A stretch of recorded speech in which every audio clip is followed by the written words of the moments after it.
Jautājuma formulējums bija tāds, vai es varu pastāstīt kaut ko par augšanas hormoniem. Tad uzreiz jāsaprot, ka nav nekādu augšanas hormonu, ir tikai viens, ko sauc tautā. Viņi sauc par augšanas hormonu, bet īstenībā medicīnas viņi sauc par somatotropo hormonu.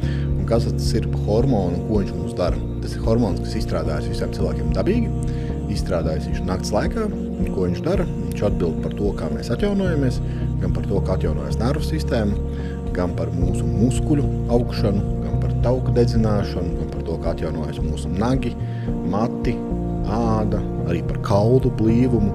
Un augšanas hormons ir viens no hormoniem, kas ar vecumu mums samazinās.